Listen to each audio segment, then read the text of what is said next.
Hello everyone. For today's video, I wrote a short story about the day that Tom Riddle discovered the Chamber of Secrets. Our story begins in Tom's third year, when he's on his first trip to Hogsmeade with a few of his future Death Eater cronies. I hope you all enjoy the story, and let's get started. The crisp fall air bit at the Slytherin boys' heels as they made their way up the path to Hogsmeade. One of the boys was talking very animatedly, as two of the others laughed at every word he said. However, the boy on the far right walked silently along, ignoring the others so thoroughly it was as if they did not exist. He was tall, handsome, and even though he was clearly younger than the other three, he had an air about him that made it obvious that he was the leader of the bunch.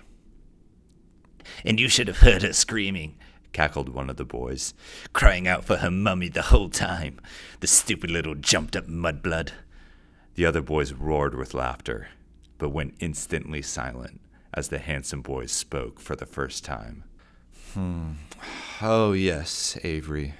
A truly inspiring story.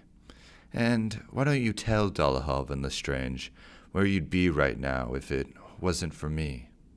The boy named Avery's smile faltered at once as he began to speak. "Well, yeah, of course, Tom. If it hadn't been for you, I'd be sitting in a cell in Azkaban." Tom finished Avery's sentence with a cold fury. You see, boys, continued Tom, Avery thought it would be funny to practice the Cruciatus curse on a first year, right where anyone could have seen. And what do you know? Professor Dibbit shows up within 5 minutes. And just when he was about to cart Avery off to Azkaban for the rest of his miserable life, I happened to be coming around the corner. And tell them what happened next, Avery, commanded Tom with a look of disgust. Avery, who looked like his soul had already been sucked out of his body, stuttered through the rest of his story. Well, you put a memory charm on Professor Dibbit, and then used the Imperius curse to make him go back to his office. And then you went up to the Mudblood girl and told her to stop crying. Then you asked her what her name was.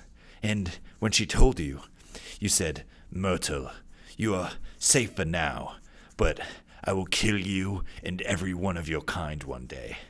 And then you modified her memory as well. That's right, whispered Tom in a low hiss. And maybe, if you hadn't been such a substandard wizard, you could have done this yourself. Or maybe that's just the way you like it, Avery. A 7th year, relying on a 3rd year to bail him out of trouble. Pathetic. And the last word seemed to linger on long after Tom stopped speaking. Riddle let the silence waft over the boys for a moment, but then he broke it with a kinder, more gentle voice. But no doubt you have learned your lesson, Avery. No more stepping out of line unless it's at my command, correct? Yes, of course, Tom, stuttered Avery.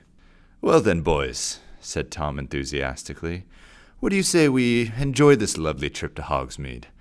After all, it is my first time. The 3 boys gave each other the look that you give your siblings when one of your parents yells at the oldest child, and then they carried on down the path as though nothing had happened. Then, about a mile further up the road, something strange occurred.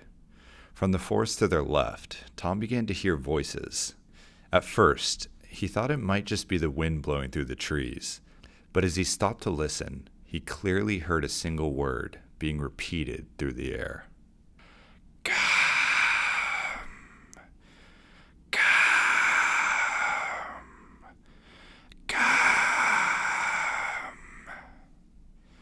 "Tom," said Dolohov, "why have you stopped?" Tom quickly came out of his trance and turned to look at the boys. It's nothing, he said. Stomachache. You 3 go ahead without me. I'm going back to the castle to have Madame Pomfrey take a look at me. "What? Are you serious?" said Dolohov.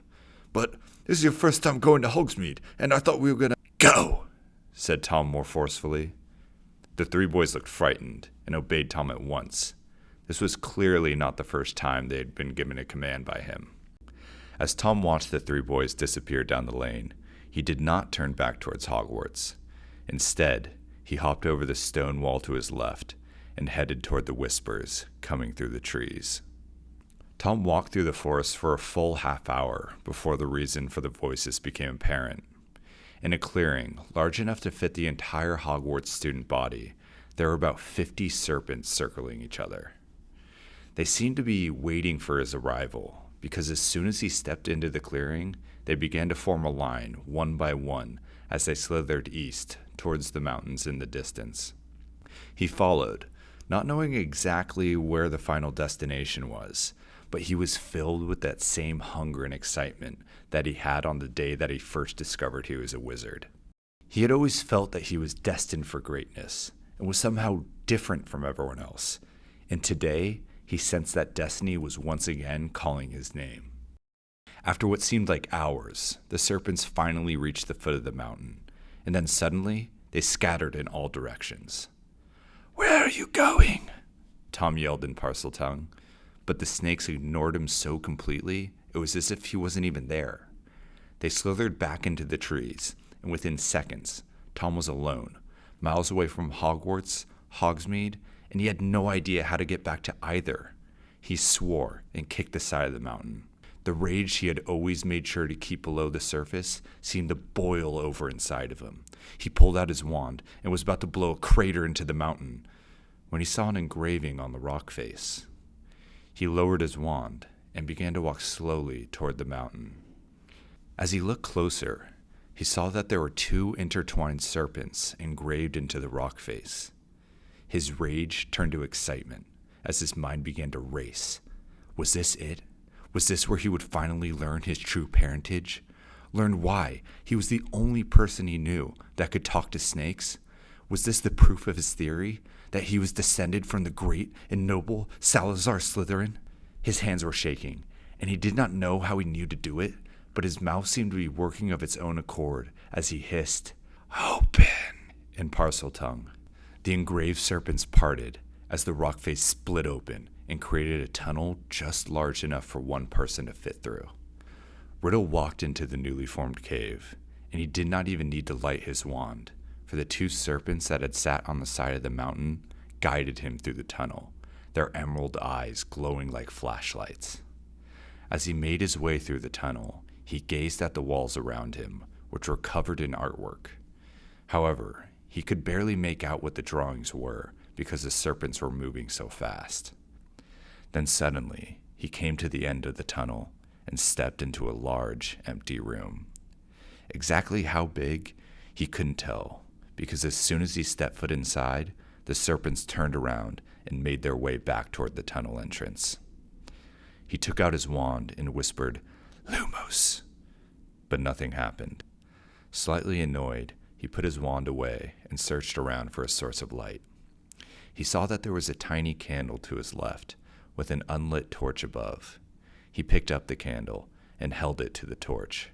Immediately, green flames erupted from torches all around the room. He spun around and saw a giant statue of a man with a serpent around his shoulders and his right hand held out. In the palm of his hand lay a tightly rolled scroll of parchment. With a rush of excitement, Tom made his way across the room, almost tripping over his own feet. As he reached the statue, he opened up the scroll with trembling hands. Inside was a letter, written in what looked like blood. Tom's eyes were drawn to the top of the scroll as he began to read the first line aloud. "To my heir." Thank you all so much for watching the video, and I really hope you enjoyed it. If you did enjoy it, I'd really appreciate if you hit the like and subscribe buttons. Also, this is just part 1 to the story, so if you'd like to see a part 2, let me know in the comment section below. I hope you all have a great day, and I'll see you in the next video.